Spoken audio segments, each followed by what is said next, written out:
Marshall, let's roll it. Weezer? Yeah. All right, that's the take. All right, cool. We need to get you guys one of those. Does the sound okay? Is it okay? The sound sound okay? Yeah, sounds good. Testing. For all of us, because I'm leaning back. Usually I'm up, like it's this. Not the Eastland. Where are you gonna sit? Are you gonna sit there? I would like to sit like this because I got my jacket. I tend to move around, but I'll probably be like this. Okay. Is this good? Yeah, that's good. Cool. Well, I guess one camera's right Hey, on this there, is the first pod. There's 3 actually. Oh.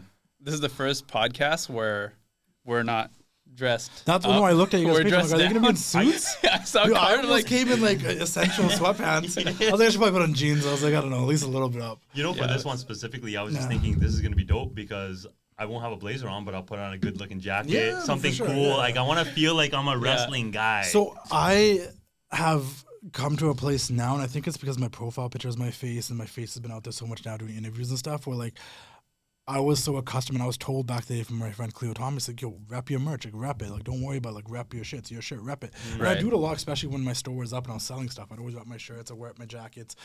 But I think it's kind of cool this year alone, and maybe a little bit last year, but this year alone, like, post-pandemic, where I can now go to shows and stuff, and people recognize me, and I don't need to be wearing anything. Yeah. Like, there's something cool about that. Like, I got a kick out of it a little bit, humbly, but, like, it's just, like, I was charging my phone at the AEW show I just went to in Seattle. Yeah. And I was like plugged in the wall next to the garbage can, like charging my phone because I need to get content, right?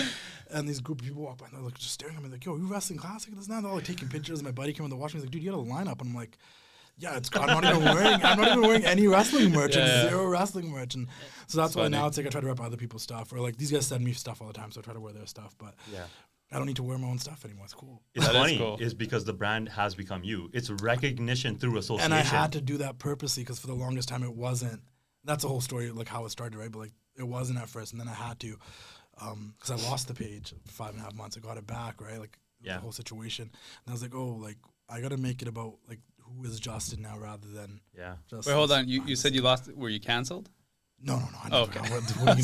What did you say? It's copyright stuff. It was just more like I got. Oh, we should probably do this like on the air, but like this is on. This is recorded. Oh, okay. I used to think it would be like it's so cool to be on their radar. Like everyone knows who I am. I'm following on their own radar. It wasn't because then I wasn't allowed to do certain things. Right. Like I felt so under the radar that both companies are like, who is this guy? Why is he posting their clips all the time? Mm-hmm. Some people probably didn't like me. One company, I think there was someone that worked there, doesn't work there no longer, didn't like me or something. I got introduced to him through a professional wrestler trying to do media stuff, and it just didn't go through. And then I don't know. He put a couple of claims on the account on video content.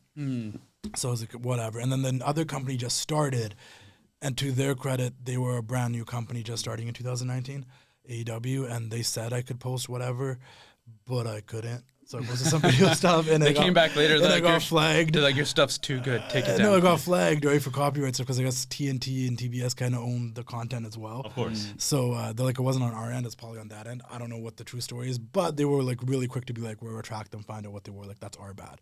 Yeah. The other company, I had to find a way of how to get it retracted, and I'm cool with a lot of the talent that you see on TV and like the social media team and stuff. But I'm like, who actually has like stroke back there that can retract this? Yeah, man. And I was like, I do know like one of the guys who was like near the top of, maybe he was the top of the social media division. I don't know for sure, but he was near the top for sure. I've known him for years, but we didn't really talk to each other. I also got in my own head and thought he didn't like me for a really long time. Because I'd see him and I'm like, hey, do you mind if we chat really quickly? And he'd be like, yeah, hit me up in the DM. And I took that, I was like, oh, he's trying to like brush me off. Yeah. I genuinely now think like he meant he meant like yeah, like hit me like, I know. He's like, oh, you, the guy from the internet, hit me up in the DM. I'm like, oh, the guy from the internet hit me up in the DM. I'm like, he doesn't like me, right?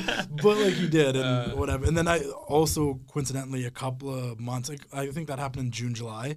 December 2019, I got this kid who's had like multiple brain surgeries and his autistic brother to meet Roman Reigns in Toronto, going through the social media team. So I'm like, at least I have that to be like, you know who I am. Like we did this together. You guys made a whole video, put it on your YouTube channel. Like you know, I set that up, right? So like, and that I think that also kind of helped because then you realize like, no, like you're a positive page. You promote wrestling positive. The influence is great. They're just like they're like for your own safety, don't post videos. Right? Both companies, like just for your own safety, like they're not gonna flag pictures. Just don't post like videos of like WWE content or AEW content because that's what gets flagged.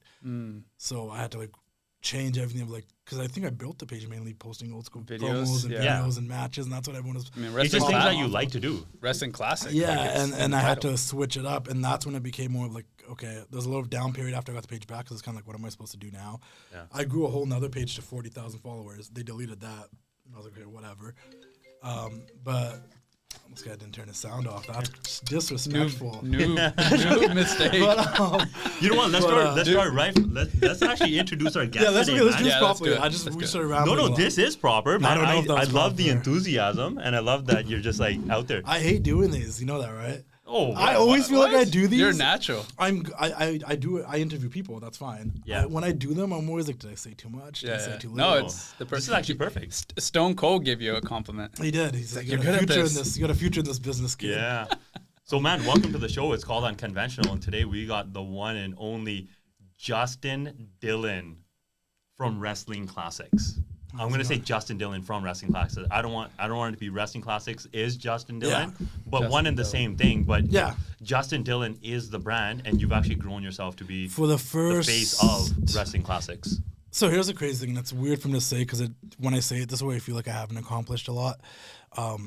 I started this page in February 22nd, 2014, so it's like 10 years next few months away. And what people don't realize, and I always have to like point this out to like kind of defend myself from my own insecurities. I'm like, when I started, I didn't expect it to be anything. I was working at Virgin Mobile at Lougheed Mall in a kiosk, bored out of my mind. It was like a hot dog stand. It wasn't that busy. And I had all these wrestling pictures in my phone that I would save that I thought were cool. Usually like classic, like Macho Man, DX picture. I'm like, yo, these are sick. And I've been like that since I look at my old Facebook, my hidden albums, there's all these wrestling pictures I just saved. And I was like, you know what? I liked wrestling since I was a kid. I think, like everyone else, I did fall out of it for a bit when I was in high school, like 2007 to like, I'd say like 2011, because like, you know, I'd watch it on Mondays because I was home on Mondays, but they moved SmackDown to Fridays, and this was pre-DVR, and like if I want to watch it, I'd have to like record it. I just, you know, and I didn't watch every pay-per-view, but I've been a hardcore wrestling fan since I was a kid. My brother is 10 years older than me, and as long as I can remember, I've been surrounded by wrestling because he was a fan when he was a kid. He grew out of it, but he was a big like Hulkamaniac in the 80s. He's born in 1981, right? So like he was there for like peak Hulk Hogan, Ultimate Warrior, teenager during the Attitude Era. So I had all these magazines and action figures and tapes and Monday Night Raws. Were you guys beating each other up whenever Raw event would come on? I mean, I was 10 years apart, so like I still have like fond memories of like probably a couple of suplexes, a body slam. Him letting me put him in the sharpshooter and stuff, and like, you know, because he's like my older brother. We have a sister in the middle, but like he's my older brother. So there's a lot of him letting me do stuff to him to like, you know, like just older brother way. But you know, he grew out of it. He's in real estate and stuff now too. But it just never really left me. And I always kind of remained a fan. And I think, you know, even going through school and stuff, right after high school, even like going through university and college and all that, and like thinking like everything I tried to take, I'm like, I wonder if I could like work for the WWE one day. Like it's just always in the back of my head. It was something I've always wanted to do. If you asked me if I was a kid what I want to do, I'd probably say wrestler. If you asked me as a teenager what I want to do, I'd probably say something in wrestling, not be a wrestler, because I broke way too many bones as a kid. Not athletic and super fragile. But I didn't know, like, I didn't really have a way or a path, right? Like how do you do it? Yeah, like how do you get into wrestling, but you don't want to be a wrestler, right? So like, okay, wait, did you verbalize it at all? Like, did you tell your parents I want to be? No, a wrestler? I never told them. Maybe as a kid I probably did, but I also wanted to be a chef at one point in my life, and then watched Kitchen Nightmares and like, I'm dead good on that. No, I was just like, I watched like Kitchen Nightmares. I love like those cooking shows like Kitchen Nightmares and Hell's Kitchen and stuff. I'm like, I don't want to do that. I don't want to do any of that chef stuff. I think I like making food and I like cooking, but I like cooking when I want to for who I want to, not all the time. That's what I learned. But like, so I wanted to be a lot of things growing up, but like wrestling was always like indebted in me, right? Like it's something I've always loved. So, anyways, going back to Virgin Mobile, I just started a page. It was a weird situation. I've told the story millions of times. It's kind of cliche now, but my ex-girlfriend didn't want me to have Instagram. We had a few issues there, and I deactivated my personal Instagram. And so I didn't really have an Instagram account, but I was like, fuck, I'll just make a wrestling page. I made this wrestling page. I specifically remember watching the Wrestling Classic on the WWE Network, which I illegally got in Canada because I wasn't out here yet, but I figured it out because if there's a will, there's a way. And I was eating protein, and I was watching the Wrestling Classic, and I just made up this page called the Wrestling Classic. But I'd be at work and I'd be posting like 40 times a day because I was just standing there all day, just posting stuff. Yeah. Grow. Yeah. The key thing I did, and this is why I said it's crazy that like it's not like Justin Dillon from the Wrestling Classic, is I went on my personal page and I blocked everybody, family, friends, it doesn't matter, like closest friends, and I blocked. I wanted nobody to know. Mm-hmm. So from like 2014 to 2016, it was just like this hobby side thing I was doing that nobody knew about. Yeah. Like I didn't really take it seriously. It was I started seeing stuff happen. Like these wrestlers are following me. You know, I'm getting all these like, you know, because social media is like a new thing. Like if I said 10 years ago, like I'm gonna somehow do something with wrestling unconventionally, I don't know how I do that, but with social media, I found a way to do that. Right? I looked at Twitter and I was like, okay, Twitter is like saturated already and it's pretty negative. Like everyone's complaining on there. I was like, Instagram's new. It was like 2014. I think Instagram was 2012. It was still just pictures, no stories, no videos, nothing. And I was like, this is kind of like a friendly place. Like, share pictures, get people to talk in the comment section. Like, no biggie. What was your motive, though? Of just like, did you just do it personally? Like, it was something fun for you? Did you something actually fun for me, but then also, like, foresight? I kind of missed... It's crazy because I was just out eating right now, and I was sitting there at the bar quickly eating, and I was in ginger ale, and there's the table behind me of guys, and they're talking randomly. They start talking about wrestling. I don't know what. Maybe I don't know. I just overheard them. They're like, Triple H, Undertaker, yeah, Undertaker's the man. Like, yeah, I don't know if I can watch it anymore because like after watching those guys, and it's like it's so crazy because so many people watched at some point in their life. Yep. But then they fell out of it, right? And what I felt like in that particular time in my life in 2014, I kind of got back into it in 2011, like I said. CM Punk dropped this like pipe bomb promo. I started watching again. Then I was just hooked again, right? Now I'm out of high school, got a lot more free time watching wrestling. I found other like closeted wrestling fans. Like in my class, like one time I left my class to like, I'm gonna go home and watch Raw. And my buddy's like, oh, me too. And I was like, oh my God, we became like best friends, watching every pay-per-view at each other's houses. And it was like back part of my life again in that way, and it was like a form of escape for me again, and it's always been a form of escape for me, I think. And I think I made it because when I was a kid, I used to always like be on the internet talking to people on these forums and being able to talk about wrestling and like having that community. I don't think I had that community in real life anymore. Because a lot of my friends grew out of it. They didn't watch anymore. They like were doing other things, and I was like, man, I missed that like wrestling community that I had on the internet when I was a kid on these forums, swearing at people, fighting with them. I was a little bit more immature, right? Yeah. Now I'm like, let's build something cool on Instagram because it's not here yet. There was some wrestling pages. There was some classic wrestling pages already. I'm not going to discredit them. There was some that focused on independent wrestling. There was a lot of like kids role playing, pretending to be the wrestlers. But I was like, let's make a page that is like the wrestling page. Yeah. That was the motive. I wanted You're really just paying homage to all the wrestlers that are coming. And I just wanted to bring everyone together and like debate in the comment section and argue and yada yada yada. And I was like, nobody's gonna know who I am. I'm like Batman over here, and then I got a job at the bank, and I was Bruce Wayne. So like, you know what's crazy is you mentioned posting 40, 50 times a day. We're so worried about posting once a day, twice a day. Like, it's going to be too much. It's changed a lot. That was when Instagram was new and the algorithm was in order. Yeah. And even then, I think it was a lot. I mean, that's when people would start DMing me and being like, yo, I love wrestling. I love your posts. But, like, I come on Instagram to creep girls. And I'm like, all right, we're going to implement some models in the page. Yeah. You know what I mean? Like, right. And now those models are giving you shout-outs. Some of them give me shout-outs. Some pay to be on the page. Some are befriended. You know, I've got this network of people. But it was a lot of growth. But anyways, from 2014-16, nobody knew who I was. It was just like the secret guy.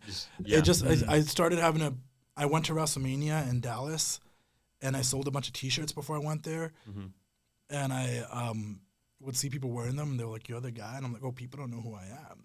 You know, they've heard my voice. They've seen certain things. They don't know who I am. And like, there's a convention every year at WrestleMania, and one guy came out in there and he's like, yo, a lot of people are asking about you because they saw my shirt.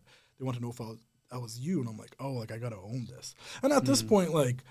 What year was this? 2016. So, like, at this point, like, Bret Hart's already following, The Rock's following. Like, it's already popping off. Who was the first wrestler to follow your page? That's tough. I feel like you'd remember that, though. That's a big one, man. I feel like I should. I think it was one of the women. I think it was probably Natalya or Charlotte Flair. The one thing I've learned, and I still believe till this day, is that the women use Instagram way more than the men wrestlers. So that's why I've been able to promote a lot better. Yeah, and the Instagram, nice pictures, you know, take selfies and stuff. I feel like the men wrestlers are kind of like old school uncles that don't know what they're doing. Yeah, like they use it, but they're not like fully active on it, right? It's not like Twitter where you're just talking a bunch of crap and you move on. It's like you got to post something nice and put a caption and all that stuff. So I've been able to get make a lot of relationships with a lot of the women's wrestlers through Instagram because that's their thing. And if I'm putting them on, like it benefits them and them the vice versa. But I think it was Charlotte and Natalia, and then Brett was the first big one. The whole Hart family like came out and supported, which was so cool. Really? Oh man. I've been to his house now. Like it's so weird. I have a question. When you're posting these classics, are you tagging the different wrestlers? Yeah. Okay, that's how I probably got their attention most of the time, right? Right. And I've talked to a lot of wrestlers over the years now where they're like, no, like we would watch your stuff while we were just on the road, like sitting on a bus, we'd watch your clips, whatever you'd post, the promos you'd post, this and that. That was and I didn't realize I still don't realize that these like wrestlers are still like watching and looking at the page. Yeah. It seems kind of weird. What I think is really cool is that active wrestlers are probably watching your page because they didn't know these moments of history. Some of them didn't. Some of them I didn't know this happened. Some, because I didn't just like post WWE stuff. I'd post stuff from like Jim Crockett Promotions, Mid-South Wrestling, stuff from the 70s and the 80s and the 90s and now like modern stuff. And I think one of the things I always say is I want to bring the wrestling fans that fell out of wrestling to kind of know what's going on today, and the wrestling fans today to kind of see the stuff we all grew up on and the history, and kind of put it all in one place. And I think that's what I did for a lot of years was I had a good mix of both the modern stuff and the old school stuff. So I'm catering to the people that want to see DX and Stone Cold and The Rock, but I'm also being like, hey, look at these new guys, look at Seth Rollins, look at Roman Reigns, and kind of give those people that too. And I think I've also tried to do it in a really positive way. I've never really trashed it, said this sucks or that sucks. That's the thing you'll see a lot on social media. That's different about your page. I noticed that. You don't go about trashing people. I don't really give much of my own opinions in that sense on the page. If you want my opinions, you have to listen to my podcast. On the page, it's a fairly neutral sense, and I want to hear what your guys' opinions are. I want to know how you guys feel. I might debate with you in the comment section how I feel about it, but it's more like promote and get people to watch wrestling. I think I wanted people to watch wrestling, and I wanted wrestling to be kind of cool again. When did this turn into a full-time gig? I'd say around 2018. I'd say 2018 was when I was like, so 2016 is when I was like, I need to put myself out there. 2017 was like, okay, trying to figure out things I could do, like interviewing, okay, networking. 2018 is when I was like out there. Like I went to WrestleMania again. I went to a bunch of shows. I was meeting people in person. I was trying to make things happen. 2019 was kind of a weird period because I came home from California. I was in California for 6 months, and I came home and I worked with my brother for a bit. He's like, just help me out for a bit. That turned into 9 months, which was, he tried to give me the ultimatum of do this or do that, and that was a weird down period, right? Wow. Which is fine. Me and my brother are fine. It's just that was a weird period. And then that summer, that was the year I was 27. So that summer, all my friends from high school were basically getting married. I think I went to like 19 weddings, Indian weddings, right? So like, and it's like I'd go to one, and I hadn't seen a friend for a long time, but like we were so close in high school. They're like, yo, you're coming to my wedding too. And I was like, you know what? If there's anything I do, like I'm gonna come to you guys' weddings. Yeah. And even like the word, like I'll come to the Gurdwara. I'll make sure like I'm there. You know what I mean? Like I'm not just coming to the receptions and the money. I was like, I'll come to you guys' weddings. Yeah. And so I spent the most of that summer going to weddings. And then finally, at the beginning of 2020, I was like, okay, I'm going to go to WrestleMania again. I skipped the Rumble. So I was like, I'll save some money, I'll go to Mania. Were you going as a media person? Yeah, as media and stuff. But then the world shut down. Yeah. And then 2020 and 2021 were rough. 2020 is the year, like, I lost the page for 5 months, got it back. 2021 is when I started going at it again hard. Still didn't travel much yet. But I reached out to like Gary V's company, 1:37 p.m. I was like, let me write articles. Would you guys pay me to do that? It's like, sure. Then I was like, you know what? I'm going to start doing interviews again. Because I started doing interviews in 2020.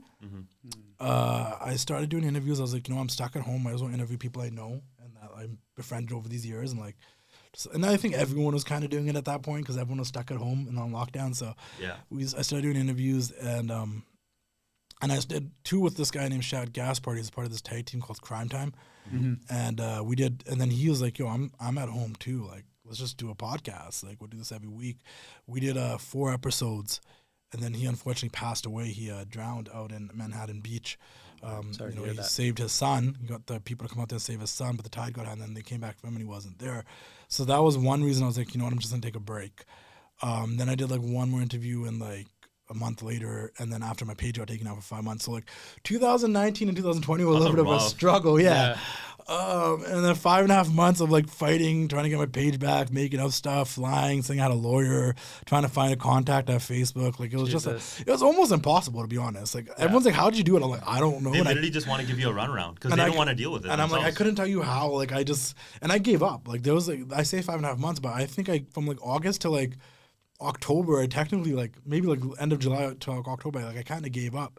But then I would like hit up the same person on the email. I'm like, you know what? I got a lawyer.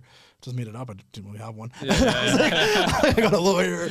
And like, we're gonna look into this. And then this girl, and then Brittany's like, yeah, like, how can I help you? Let me figure this out. Yeah. And I got the stuff retracted, and then they gave it back to me, like, honestly, on my birthday, which was so weird. And in November. Yeah. And then I had the page back, and then it was just like, okay, from like November to January, I was like, what am I supposed to do now? Like, I'm scared to post anything. Right. Like, I get in trouble for anything. They literally just slapped the book on you for no reason. And Yeah. all you're doing is just promoting people. You don't get fined, do you? No. They just take your page down. Yeah. So It's gone forever, and it wasn't gone forever because they clearly gave it back to me. But hold on, who's taking it down? Is it Facebook takes it down? Facebook. Well, It's Instagram, archived copywriting. Right. But because I got all 4 claims retracted, and the problem is I didn't have like one of the claims, and I couldn't find the number, and I needed them to send it to me, and nobody was sending it to me. I'm like, yo, like they were down or retracted. I just need the claim number. Right. Yeah. Finally, this Brittany girl sent it to me, and she called me and stuff too. And I don't usually answer phone numbers I don't know. But I was like, hi, it's Brittany from Facebook. And I'm like, oh my god. I was like, at my buddy's wedding. He's like, we're working on it. We got the claim number, et cetera, et cetera. I'm like, I got someone from Facebook calling me. Like, how did this happen? And I got the page back, and then. Starting January of 2021 is, I started writing, I started doing interviews again, and we just had like 2021 and 2022 were just like banner years in terms of like interviews, and like every time I think I'm like not heading anywhere, something cool happens. And then this year finally was a big, like I went to WrestleMania again, first time since 2019. That was the last time I went to WrestleMania, was 2019.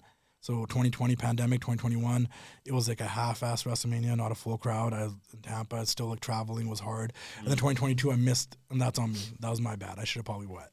And WrestleMania weekends are big, important weekends. Like that's where you see everybody. Everyone's there, all the companies. So I went this year, and like I saw so many people that I've networked with and I was friends with that I hadn't seen since 2019. Yeah. And it kind of put me back in the game. And like I was back in California. And luckily I was in LA, and California is like a second home to me. And then I just went to another event for AEW like a couple of weeks ago. And I saw so many other people I haven't seen since like 2018, 19. Yeah. So I feel like and these are all celebrities or just media wrestlers people? And media people and people that work in the industry and outside of the industry. Like just people I haven't seen because I didn't travel properly from working with my brother, pandemic, losing the page. And then just like kind of like starting to travel again in 2021 and 2022. So, I think this year has been epic. I don't mean, look, I kicked off this year interviewing Trish Stratus, Stone Cold, Bret Hart, like Chris Jericho. Like, I don't know, it's been a crazy year. Who's of and wrestling. I think the wheels are turning again, and it did change from 2018 forward of like me being the person behind it. So always like 2014 to like 2018 was like, I didn't take it seriously. Yeah. Like I was working in the bank, I moved up in the bank, I had my own office, I was doing stuff, and then I remember my manager would always be like, why don't you just go try to do this wrestling thing full time? You clearly don't care about this here. Because I'm like, I feel like I'm older now and I'm not like that anymore. But I was a big, like, it didn't make sense to me that you give me a target, I do really well, I get my target. And then they increase the target. But my pay doesn't get any more. And then they want to fight you. You got to fight for your pay. So I'm like, if I do worse, then we can stay at this level. It seemed like a big, and then there's a lot of moments that happen working in that corporate world, and I'm not just, everything's corporate. Even if I worked with WWE, it'd be corporate. But I'm just saying, you do realize there's like, when you're in a branch for a bank, and I don't mean to offend anyone if this offends them, you're really not that important. You're really disposable and replaceable. Yeah. I had my manager at my branch let go for the silliest reason. And then I'm just like, oh, like, it's really the top, like especially at a bank. I don't know about credit. I worked at a credit union briefly, but that's something else. I just don't like the idea of being disposable. Yeah. Like I can go work anywhere now, and I think it would be dope to work for WWE and AEW, and I'd try my best to work there and work really hard and do my best. But I also feel like I've created something on my own that I'm like, if anything happens, like I'm already the wrestling class. Like, right. You know what I mean? Like you There's can't take that away. You can even take the name away from me, and you can't take who I am now. Like it's been done. The history's been made. Yeah. And it's done in Canada too. It's done in Canada too. How do you blow it up in America? I mean, it's been blown up in America. It is. My biggest following is in America. It's America, yeah. It is America. New York's the biggest More people following there. Okay, so here's a question for you. You have like a whole new network of people that you're in contact with. What have you done with all your other friends? I mean, you went to a bunch of weddings that one year. You have all these friends from high school. I think everyone's like older and doing their own thing and busier. It's just life. I have some friends I'm still really close with, and like we try to touch base and hang out when we can. I mean, everyone's married, having their first or second children now. And I'm happy for them. But it's just, I think so. When I graduated high school, right after high school, we moved to like South Surrey, White Rock. and that alone kind of put a separation between me and my friends a bit because a lot of them were still out in Surrey and Newton area, and I just, it was an issue of like if I'm going to hang out with them, like this is also like pre-Uber, pre-Lyft being so like easy to do, like taxis are taxed, right? So like I'm gonna end up drinking and driving and stuff. It just wasn't a good situation, right? Or I'm DDing for a bunch of drunk people or something, So like the drift kind of happened that way when I kind of chill in my area unless someone wanted to come pick me up or whatnot. So, and I made some new friends out there working jobs. I worked at like Home Depot and, TD Bank and then Coast Capital. Made a bunch of friends in South The Surrey. warehouse. The good old days. Well, those were like, that was during high school. That was Darren while I was still in high school when we worked at Alpha. And you were that young? I thought you were in uni by then. I think we were just, maybe the right after, maybe. You were probably in college at the time. Maybe right after then. Yeah. It was a summer though, because it was only a summer job. Yeah. It was one of those temp summer jobs. Yeah. And then, it's probably right after high school, like the first summer, like 09. Yeah, 08, 09, it was around then. Because we got it 09, so it's probably that summer. That's crazy. But no, like I'm still cool with everyone. When I see them, and we hang out. But it just, No, but your life dramatically changes when you're meeting all these popular, fashionable, freaking WWE entertainment Does it change? people. Does it change? I feel like... I don't think it changes. I don't think it changes either. I think the biggest change is like,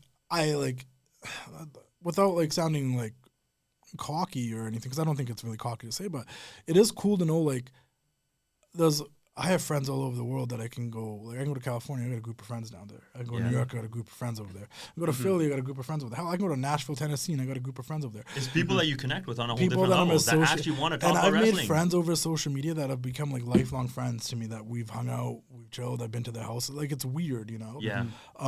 I always believed in the saying that like if you stop growing, like, you're dying. Like you gotta always grow and change and do things. And I just felt like this isn't like I've always said, I remember like drinking with my friends in like grade 12 and like we'd be chilling at one of my friends' houses and I'd be like giving these big speeches about like, because I've always been like this. Well, I'm like, we can do anything we want. The world's in the palm of our hands. Like, we're the generation that has the freedom to, like, I was that friend. And my friends were like, yo, man, shut the fuck up. Yeah, the late night convos. Like, Justin's drunk. Like, dude, the late night convos. Go get a degree. Like, you know what I mean? Like, they're like, and I'm just like, no, like, dude, we don't even have to do that. Like, dude, you want to be a journalist? You don't even go to journalism school. Just go do it. Yeah, like, do it. You can literally do anything. Like, the internet screwed shit up. Did you try to bring your friends with you at any point? Oh, plenty of times. But it's just everybody went in different directions. And I kind of did drift.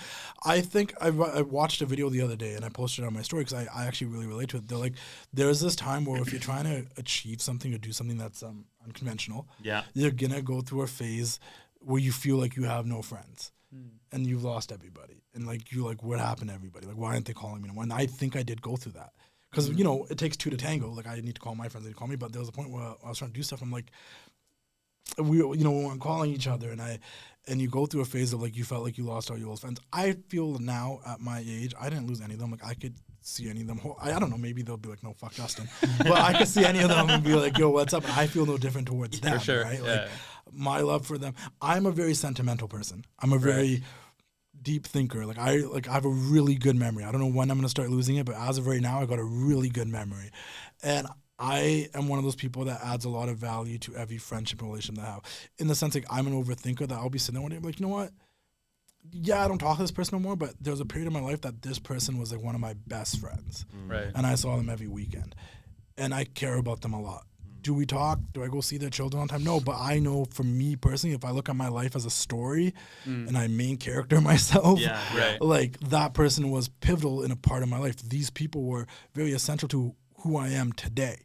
If my friends didn't put up with my wrestling fandom and bullied me for it and made me feel like a weirdo, then I probably would think everything I'm doing is weird. But because they accepted me for all my quirks and all my weirdness, that I'd walk down the hallway and Gabir, who would be like, yo, Batista, to get my attention. Because I had a Batista strap. If they didn't accept my wrestling little fandom as much as they did, I don't know if I'd be doing what I'm doing today. Yeah. So part of me appreciates them way more than I'm, than I can ever really put out in words. Because, like, everybody goes through different stories where, like, they like something, but they get bullied out of it, or they're told that they're a weirdo or a loser, or, why do you still watch? And then they run away from it. I never had that. Yeah. Did I ever get bullied? I think everyone gets bullied when you're younger. I mean, I grew up in a cul-de-sac with a hierarchy. Like, I was in the middle. I bullied the younger kids. The older kids bullied me. In our culture, that's like a sign of appreciation. Like, you bully your buddies. That's just how it is. You clown each other. I mean, I never, like, I also learned to have a thick skin and not take things so personally all the time, right? Yeah.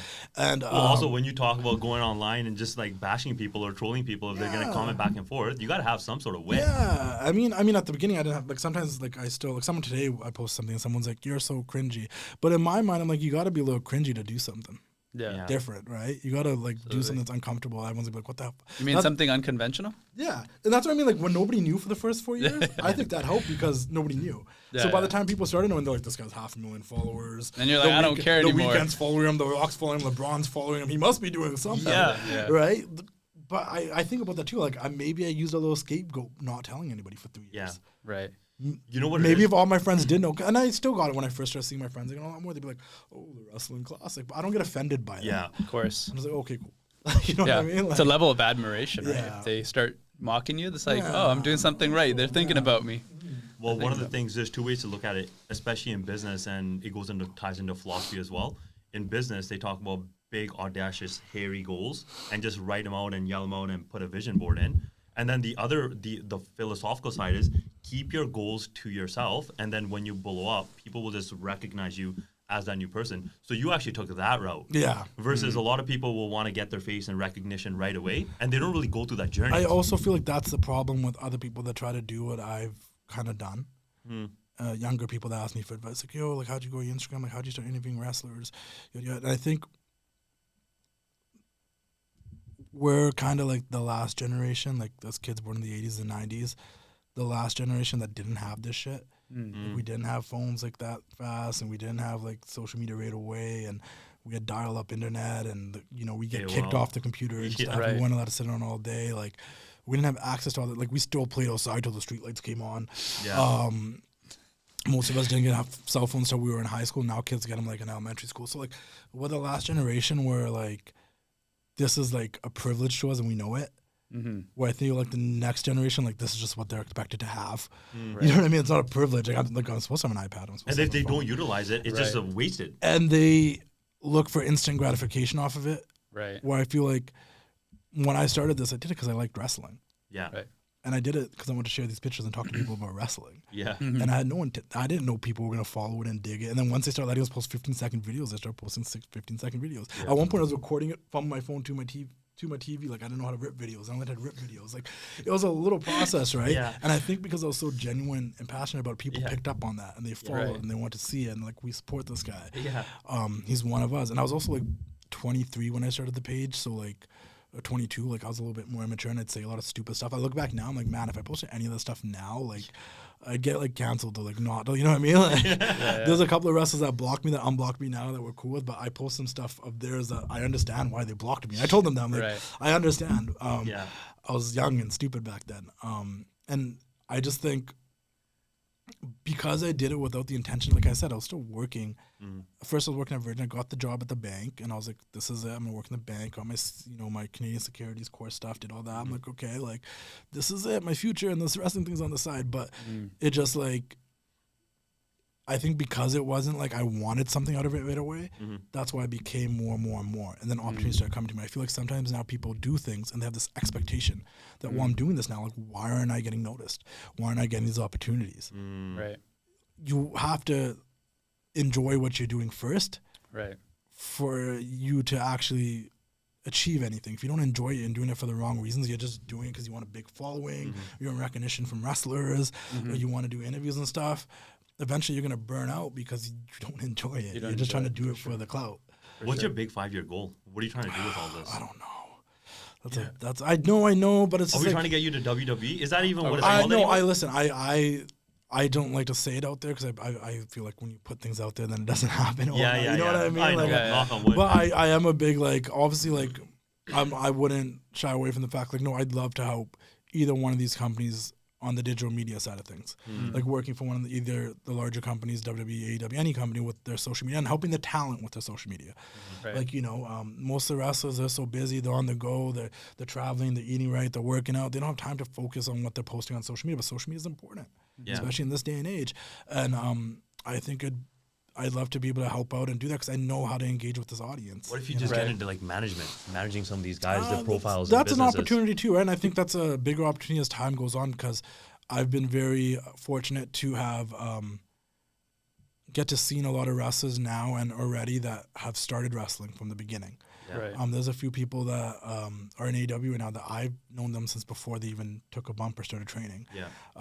MJF, the one guy that gave me the shot on TV, like he came on my page and was like, yo, one day I'm going to be your professional wrestler and you're going to post me on your page and I'm going to start training. I just drove home and told my dad I'm going to be a wrestler, and that's a true story, and I'm friends with his dad, so I'm friends with him, and now he's like the world champion in AEW. And I've known him since before he ever took a bump. You know, and he said my page inspired him. He'd be scrolling through my page and watching videos, and like he drove home from college and told his dad, I want to be a wrestler. And his dad's like, well, college would have taken you 4 years. You have 4 years to make it. Yeah. Right. And he made it. Yeah. There's another girl named Mariah. I take no credit for any of these people's success because I did not take any of the bumps. I did not do any of the work. I did not travel the roads they traveled. But what I did for these people was I supported them. I gave them the exposure they needed, and I stayed a friend for them as much as I could to help them succeed as much as I could. That's all I did. They did all the hard work. I'm just saying, like, I know these people since they started, and I've been able to support them since they started. That I think that's really cool for me.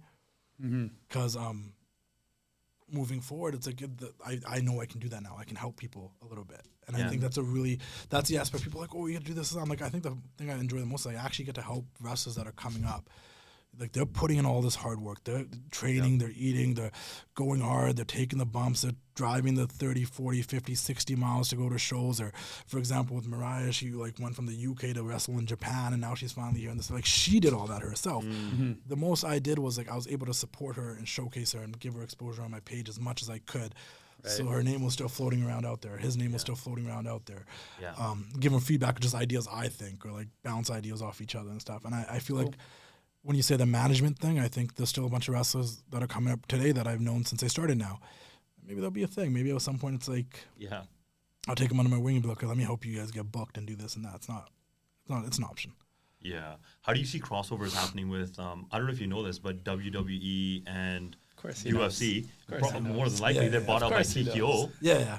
So what does that mean for wrestling and UFC? Do you see some crossovers happening or people jumping into movies?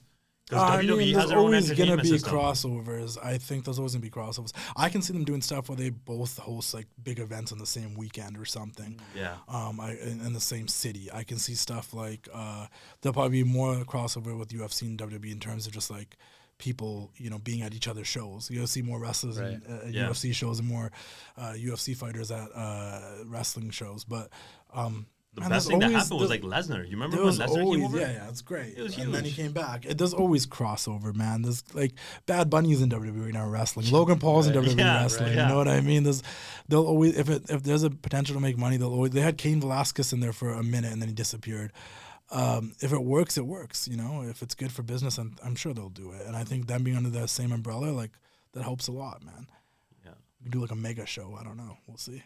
Only time will tell. 5-10 years from now. Yeah. How do you get your own show on WWE or AEW? That would be dope. Yeah, that'd be dope, man. How do you like? I don't know. No, I don't know how to. I wish I knew. I would have probably tried to do that by now. Because you know what? I believe your niche. We talk about this all the time. Punjabi, Hindi, Cantonese, all these different languages that we know from all these different communities. Yeah. How is it a way that you can actually use that to promote yourself with the brand and align it? I don't know. To bring on new. Like, here, we'll talk about something. We had Gurp on the show. Yeah. Gurp, he works for Hockey Night in Canada, the Punjabi. Yeah. You know? Okay, so you know. Yeah. And so he does it in Punjabi, but who's translating the wrestling into Punjabi? Yeah, I don't think there is. So WWE already has their own foreign commentators. I don't think there is for AEW. That is a thing. I mean, one of the funniest things I did on the page once was I had my friend Samit. He's from Arizona. And he would film his dad watching WWE clips and just reacting to them. And he's like yelling Punjabi and you put the subtitles there and stuff. And those videos go viral all the time. I actually met someone at a couple of weeks ago from AEW who was like, dude, I love those videos of your dad. I'm like, that wasn't my dad. But I know what you're talking about. Somebody's uncle, it's man. It's my friend's dad. But I'm like, I know. He's like, those are my favorite videos, man. Why'd you stop doing them? I'm like, there is a little bit of a niche for that for sure. And I think... my first biggest following is from Canada. My second biggest following is, from US. My second biggest following is India. Yeah. India, they think professional wrestling is still real. Yeah. You know what I mean? Like they think it's a drama, man. They think Roman Reigns is the strongest guy in the world. They think John Cena is the strongest guy in the world. Well, they had the great you're telling me he isn't. You're telling me he isn't. You know what I mean? Like they really believe it's still real. Yeah, but that's where I see both MMA and WWE. Yeah. You need that translation to bridge the gap. And I think companies are already looking at that, right? Yeah, it just depends how much they want to cater to that market. I mean, there's times that they want to. If they're going to head over that way, then they really want to push towards that market. I mean, like when they put the belt on Jinder, right? Jinder's the man. Great guy. One of the first people to give me an opportunity to interview him and stuff without asking for permission. But he, when he was champion, like that was because they're trying to push towards that Indian market. They're going to go do a show there in December. And like when that's the case, then it's a big deal, right? You had the Singh brothers, the Bollywood boys there with them. Like it was cool. Yeah. Those guys are from Burnaby. I went to the house to do a podcast with them in 2016. Yeah. Prior to when anybody saw my face or anything. So it was just audio and like they had like the same couches and coffee tables that every Desi family has. Flowers on them. Yeah. The mom was making me job. I'm like, this is like home, man. This is crazy. But yeah, I think there's a niche for it. I don't know how to, put it out there like that. We'll see. Yeah. I think there's room for me. I think, there's a point where I always kind of wanted to do a show and like have a show and be on screen and do like hosting on a WWE show, an AEW show. But then now there's part of me that's like, I like to be behind the scenes. So it's like, the older you get, I feel like you kind of want to be behind the scenes. Yeah. Right. My 20s, I was like, put me on there, let me talk, let me do this stuff. Now I'm like, okay, let me like produce this. And you'll notice that with most creators. You notice that? Look at some of your favorite creators you used to watch on YouTube and stuff. Most of them went from on screen to like one step behind the screen. Right. It just happens with age. Creative control as well. Yeah, and just like, Also because they have a different level of expertise on the content. So better able to direct. Okay, I have a question. Who's your favorite wrestler? Of all time? Of all time. Macho Man Randy Savage. Oh. Give us your best impression for that. I can't. You have the voice. I don't. You can do it. Yeah, man. Ooh, yeah, it's the Macho Man. I can't do it. But Macho Man's my favorite. Bret Hart, obviously, Canadian boy. I want to be Bret Hart. I always tell that story. I'll tell it here really quickly about I went to go meet Bret when I was like 6 years old, and my brother, my sister, and my mom. And we all had 8x10s. Yeah. And I was like so nervous, I cried. Right? And like I didn't meet him. I didn't get my 8x10 signed. I saw like an empty, non-signed 8x10. Like a binder at home, some scrapbook from like when I was a kid. And fast forward, now I'm 26 years old. I'm at WrestleCon 2018 in New Orleans, and standing in line, wearing a Wrestling Classic shirt, whatever. It's like so hot in there. I had this jacket, but like I don't know why I wore it, but it was like Bret and Austin on the jacket. And I'm just sitting in the line, and Bret walks by, and I jokingly was like, "Hey man, you keep dipping and go to the washroom." I don't know where that courage came from. And he looks at me, he's like, because I felt like he does kind of know who I am, but he didn't know because I'm like friends with his kids. Like his kid just came out here to Vancouver, and I took his kid out to like the Roxy and stuff. Like, so I'm like, okay, like they wrapped my merch for me. They took a picture, but like I didn't like officially meet him yet, right? I was like, hey, and he looked at my shirt. He's like, hey, you. He's like, why are you in line? He pulled me on the line, took me to the front, and then he sat there and he's like signing my jacket, and he like wrote extra. Like I guess like in contract they're just supposed to sign the name, but he wrote like best match ever. The lady was like trying to pull away the jacket. He's like, no, wait. And I'm like, it's so crazy that like 20 years later, I went from crying meeting this guy to he's pulling me out of the lineup, taking me to the front, knows who I am. Like, oh, thank you for taking Dallas out when he came to Vancouver. I'm like, that's crazy. You know what I'm saying? That inner child, that recognition just like glows up. Yeah, it's like what a full circle moment. But Bret's up there. Does he know that story? That you I think he must know that story. 8x10 I've told that story so many times. I'm sure his kids people probably just DM like, hey man, you like rip off a little kid, like made him cry and stuff. But so Savage, Bret, Undertaker, Shawn, Austin upon my top 5. Yeah. Just all the old school, like literally the it's hard. It's hard for me to put new people in there because I feel like you're mostly influenced by professional wrestling when you're a kid. Yeah, that's true. Sometimes people will tell me like, oh, like I'm never gonna fanboy over a modern day wrestler. Yeah, because I'd rather just like have a beer with them, have a bite with them. Right. But if you put Stone Cold in front of me, I'm gonna get a little nervous. You put Ric Flair in front of me, I'm gonna get a little nervous. You know what I mean? Because I grew up watching. It's a different adulation. Now I'm like, these are basically the same age as me. In their 30s or 40s or whatever.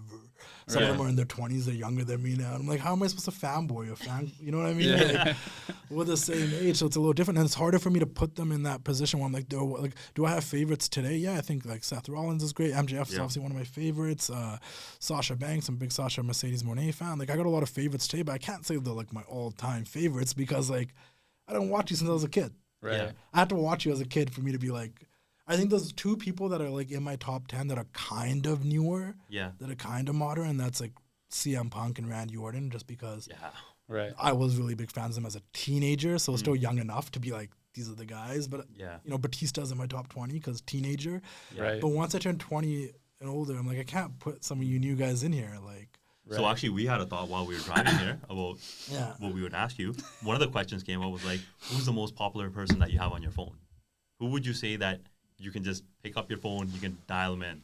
Like their phone number? Yeah. I don't know.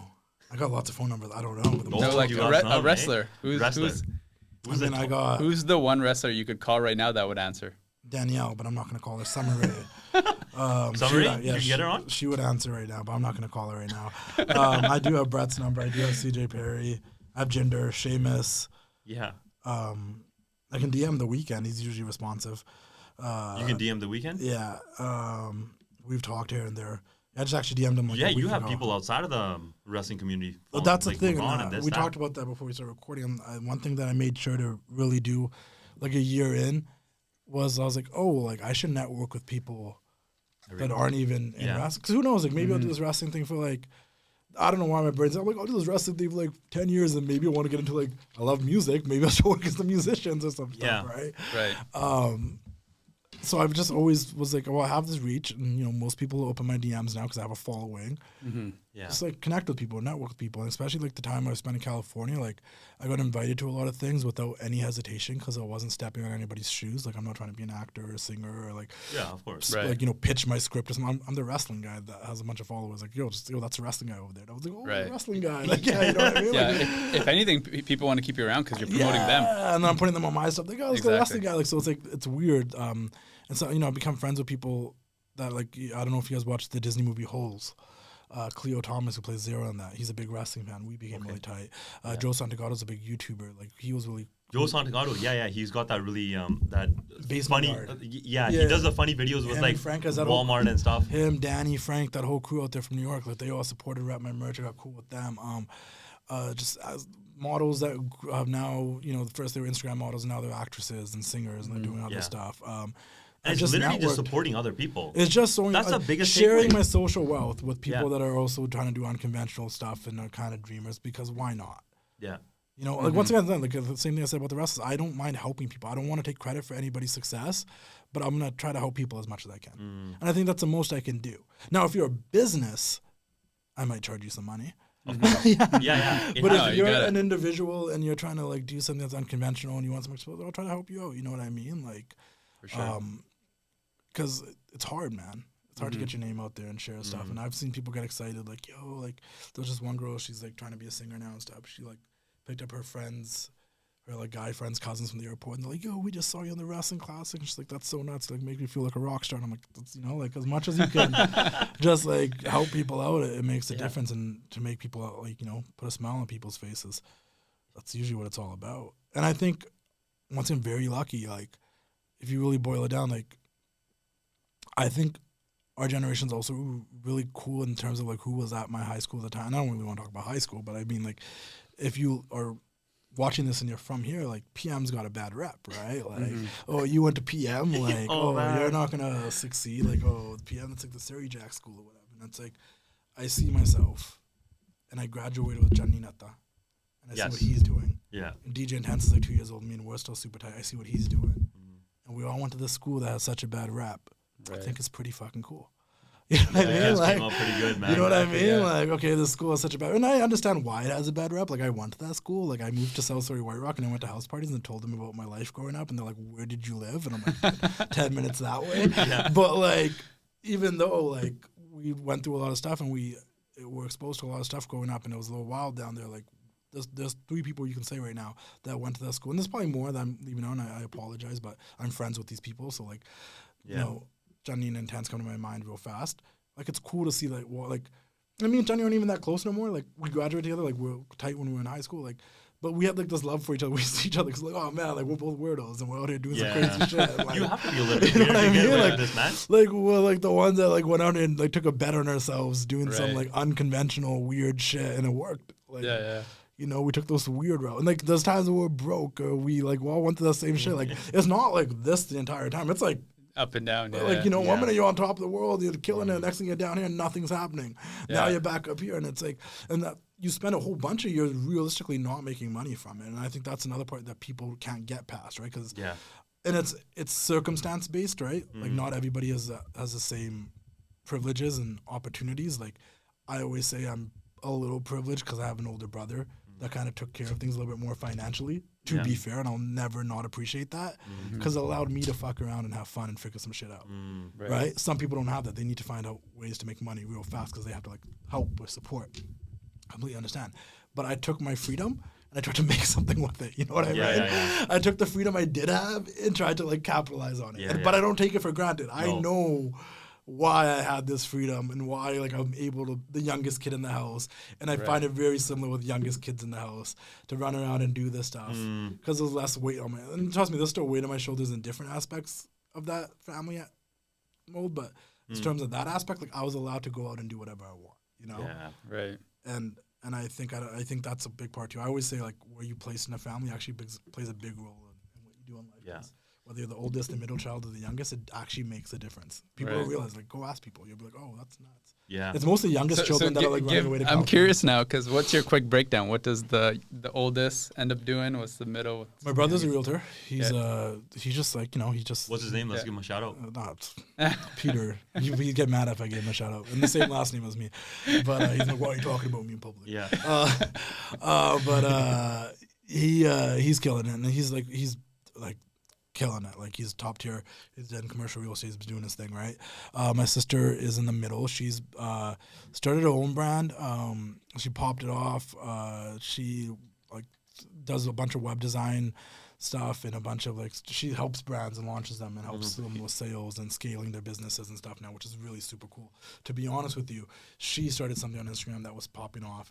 And then I took marketing in school, so she told me to help her for a bit. But then she was also, you know, we're all kind of the same. All three of us are really controlling over our stuff. So even when I worked with my brother, it had to be his way or no way. And I worked with my sister a little bit, it had to be his way or no way. But I want to do things my way. So then I separated off and started doing my own wrestling thing, and that popped off way more than her shit. But she's killing it. Like she's really good at scaling businesses, and like if you have a business and you're selling products and you want to make money off it, she's really good at the ads and all that type of stuff. And then what's her name? What's her page? Her name's Sharon, and she has Van City Vogue. That was her blog page that she did. But outside of Van City Vogue, what she did, she once again on the back end, she helps a bunch of different companies. Like I don't know the names of the companies, but she helps a bunch of companies do their like business scaling and whatnot. Yeah. And then I'm the youngest, and I started this wrestling thing and I've just been running with it. You know what I mean? And a lot of criticism here and there, but like I do really cool things, and everyone's like, okay. Are you like, the risk? Are you the risk taker in the family? I think we all are. Okay. To be fair. Yeah. I think all three of us take like sink or swim type of people. Yeah. Which is I see you as a dreamer.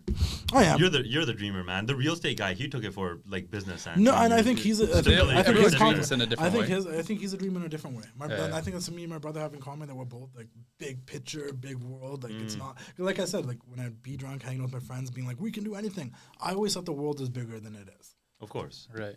And I was never like I want to be here forever.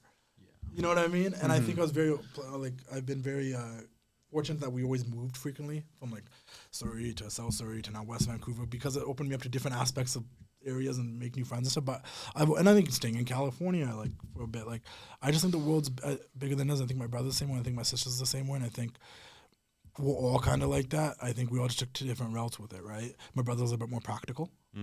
He's more like dollars, cents, and pennies. You know what I mean? Like he's more like whatever. The business mind. Yeah. My sister is more. She's practical now because she's married and she has a kid. But I think prior to that, she was also kind of like whatever. But now she's married and a kid is different. I'm not married. I do not have a kid. So you're not practical. So that's whether I'm not practical yet. And I think that would change, right? Like circumstances. Let's say everything is due to circumstances, right? Can you marry a normal girl, or would you have to find somebody in the entertainment industry? You're gonna marry a wrestler. Come on. Yeah. No. I don't know. I've had that. That's a crazy question that people like. Because man, you need to find a woman that actually supports what you do. I just need someone that understands. That's yeah. It. And I know I'm like I don't know if they necessarily need to be in the entertainment industry or not. They just need to understand. And I think I've given different answers to this in the past where people are like, oh, I'm like I think someone that's also doing something. But I'm like I don't know if that's necessarily true. Right. I just need someone that understands. It's not.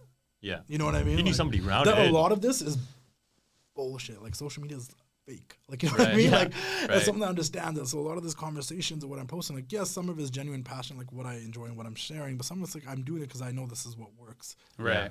And it's all BS. And low-key, we're all like friends behind the scenes and yada yada. You know what I mean? Yeah, like, you have to put it up front. It's all script. You mean the WWE way, right? Yeah. Learned a thing or two. I think that's one of the major things, but I don't know. I've dated for the past, since I've been single and whatever, and it's some worked, some didn't, some had issues with it. Some don't act like they do at the beginning, and then all of a sudden they do. Get a little bit more serious. I don't know, man. It's interesting. And you're a traveling man, and that's a problem too. You're like all over the map. If I was like tomorrow, can be like, you know what, I'm going to Long Island. Yeah, I want to be able to just go. Game over. Right. You know what I mean? And I think that's kind of hard to be in a relationship. And I even coming here today, I'm like, I don't even feel like I am where I want to be yet. And these guys want me to come on their podcast and talk about it. I don't know what I'm going to talk about. Yeah. And I just brought you on because I'm like, this is a buddy from back in the days. I was like, I wonder how we can support his business. But I don't think that feeling that imposter syndrome, I don't think that ever goes away. No, I'm 100% imposter. I talk about this I've been in rooms filled with people in the industry, and I feel like I don't belong there. Yourself. It's happened here. Not even like I'm like nervous. I just don't feel like I belong there. And I can't tell you how many times at least one person that thing will pick up on that, like, Justin, like, everyone knows you here and they rock with you, and like you belong here. Like, we all rock with you. I'll get DMs and be like, listen, we all fuck with you. Like, don't act like we know what you do for us. And I'm like, I feel like I'm gonna get in trouble for being here or something. I go think about the negative sometimes before I think of the positive, which I try not to do. I'll start, like I said, I'm an overthinker, so sometimes I'll think to the point where I'm like, oh, it's bad. You know what I mean? So it's like, and it's not. Sometimes people don't care about you as much as you think they do. I try to tell other people that. I'm like, nobody cares about you as much as you think they do. You think they do. Right. They might say something out here, but like they're doing their own thing. Everyone's got their own problems doing their own thing, right? Like, for sure. Just keep doing you. But the imposter syndrome's bad. But I also learned. I remember at one point I got really frustrated because I was a very like, I need to accomplish this. I need to do this. I want to be able to do this. I want to be able to do that. And I had a friend of mine. She was like, "Do you ever like sit back and like look at the things you've already done and how cool that is?"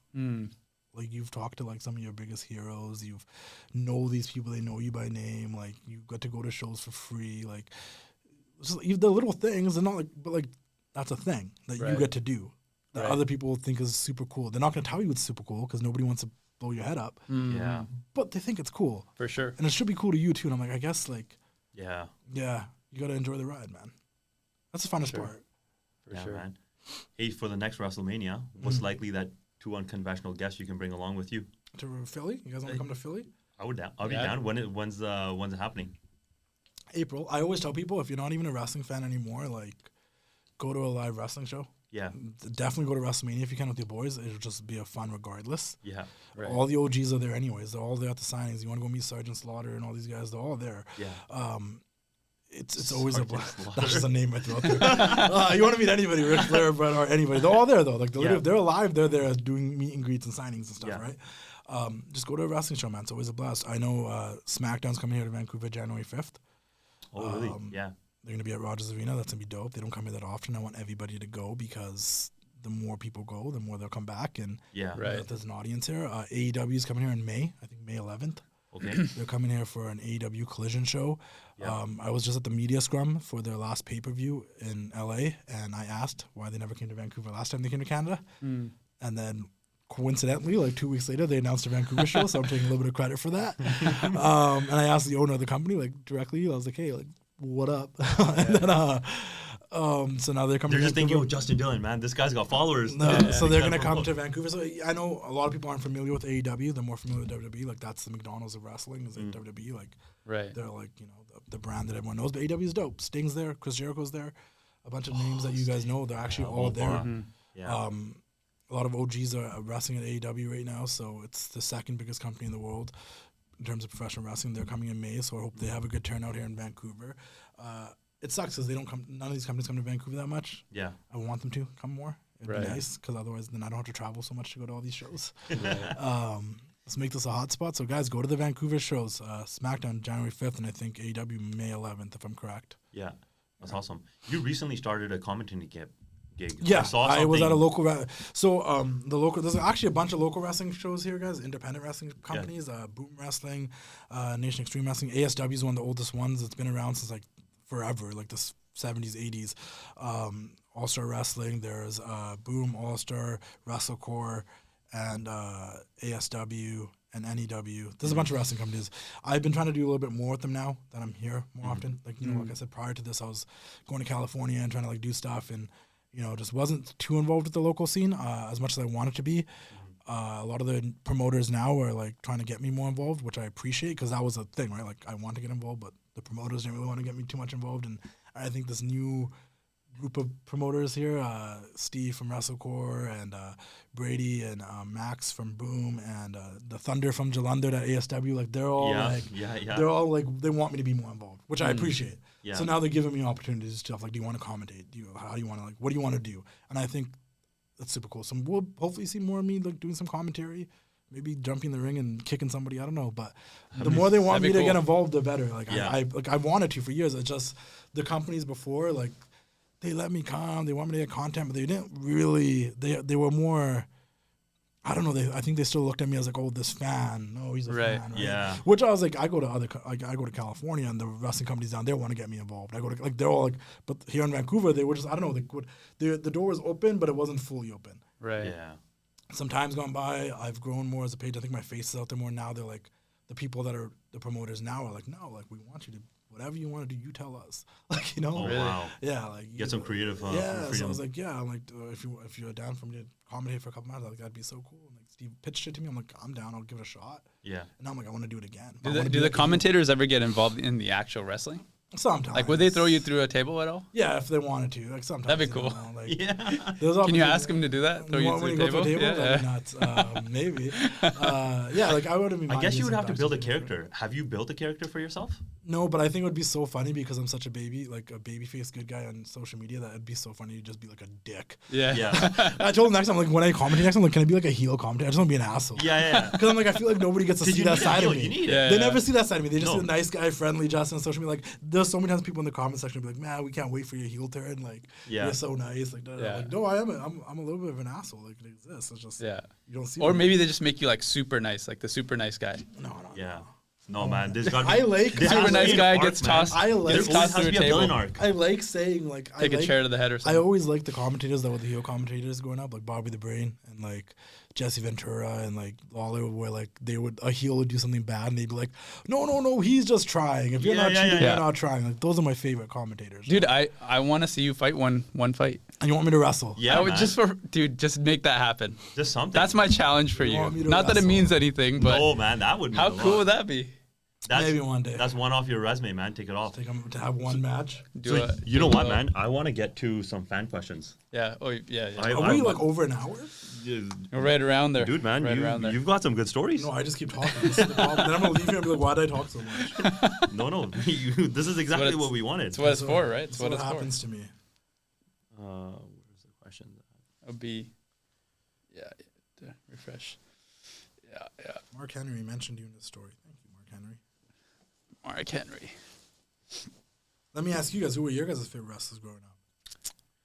Man, because this might be the only wrestling. How about you guess, and I'll tell you. Mine's really easy, but let's see if you can guess it. Cena? Yeah. I hate that guy. I respect him. Out of the song. I respect Cena a lot, but as a character, I never liked him. Whatever, attitude adjustment, whatever they call it now. How about you? Who's your favorite? Mine was just because he was Canadian. Bret the Hitman Hart. Yeah. And then it was just the groups that came out. The Wolfpack came out. Sting came out strong. There was who's the guy with the things around his arms? Ultimate Warrior. Yeah. He was fun because his The other one that was cool was Rey Mysterio because he always do these flips off the turnbuckles. And one of the coolest moments is I don't even know if it was actually him because you never know if someone's handling someone's social media, but he was like, "Gracias, Papi." I was like, "Yo, Rey Mysterio just called me Papi." I met Rey Mysterio in person though. I didn't bring it up. Like we took a picture together and stuff. Screenshot, printed out. I was like, "That's cool." Like if that was Rey Mysterio, just called me Papi. So one of the questions was, how did they get Vince McMahon to go along with Austin humiliating him so often, and especially in the hospital? Because they had some major beef. It was best of business. They were in the ratings war at WCW, man. Yeah. That's all it was. Vince was going to do was the best of business. That was one of the best angles. Everyone remembers Stone Cold Vince. Yeah. Is it Vince McMahon that he's talking about? Yeah, Vince McMahon. I can't remember which one it was. One of them like hurt his leg or something in the middle of a fight. Oh, he tore both his hammies, man. Oh, Vince, when he ran out there, he on the floor. Yeah, he came out, and then Batista and Cena both won the Rumble. And he runs out there, and he tore both his quads. Yeah, and he was just sitting on the mat trying to like tell him, and he still went with it. It was so bad. Man, that's wild. Wild. Another one was your favorite moment regarding any type of event that you've actually attended or that you've seen live. Live or just? I don't know. Live is crazy. You know what? okay, so I went to shows when I was a kid, don't get me wrong. Mm-hmm. But the shows I went to as a kid, The Undertaker was like a biker at that point. So when I went to, so I kind of had it on my wrestling bucket list to like need to see The Undertaker make his entrance at WrestleMania as The Undertaker. Like the dead guy, right? Yeah. Because like the one WrestleMania I went to as a kid, it was 19 and he was like a biker, right? And I've seen the dead guy entrance before, don't get me wrong. I've seen it at like a Raw or like whatever, but I've never seen it like at WrestleMania. Right. So that was 2003 when I went to WrestleMania. I was like 12 years old in Seattle, right? Now, flash forward, we're in 2016. I'm going to WrestleMania, and it was Undertaker versus Shane McMahon. And I got to see The Undertaker make his entrance. And I think for me, like, so that's when I like started really going back. Like, that was like my first WrestleMania as an adult. So like, that was a really cool moment. Like, I actually got chills. Like, oh, like the Undertaker entrance at WrestleMania. Like, he could have been retired by now. Like, I actually got to see it. Right. That whole event, it's not regarded as one of like the better WrestleManias. Most people tell you like that WrestleMania sucked. But as someone that grew up in the 90s, like I saw The Undertaker's entrance. I saw Shane McMahon jump off something. I saw Triple H. I saw Stone Cold come on the glass shed. I literally ran to my seat when Stone Cold came out. Yeah. I saw Shawn Michaels. Like, I saw a bunch of people I grew up watching. So I'm like, I know it's not one of the best WrestleManias ever, but it's nostalgic. It was nostalgic for me. For me, like, it was like everybody I wanted to see was The Rock came out. Right. Oh, yeah. You know what I mean? Like, it was cool. Like, I saw everybody. Yeah. Another good one is, if you had to play a character, what would your character be? I think I'd come in as a good person. Fan favorite. Fan favorite. Maybe right like an authority figure, like, you know, get into a situation where I have to be like a special ref and then hit the good guy with the chair. Oh, there's the villain arc. And then just become the bad guy. Yeah. And just, you know, so it's tell everybody to kiss my ass. Yeah. And I'm like, what?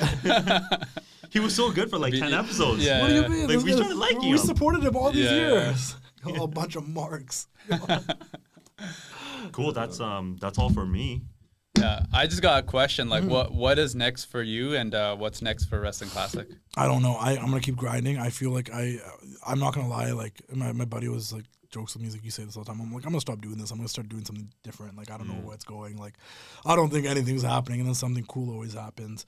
I guess I just keep grinding and putting myself out there. But I always said I'd only do it till I was 30, and I'm not 30 no more. And now like 10 years, and I'm like, not 10 years. What am I doing with my life? Yeah. But then I look back and there's so many cool things happen. I'm like, how do I just like, I've always felt like I'm this close to something. And people will say that to me all the time, like, dude, like, I'm like, oh, I don't know, I'm gonna stop. Like, dude, you're like this close to something. Why would you stop now? Yeah. I'm like, but I don't know. Like, I need more. Like, I don't know. Maybe like I should like find someone and settle down and start having children or something. I don't know. Like, I give you some extra motivation. I don't know, but I know.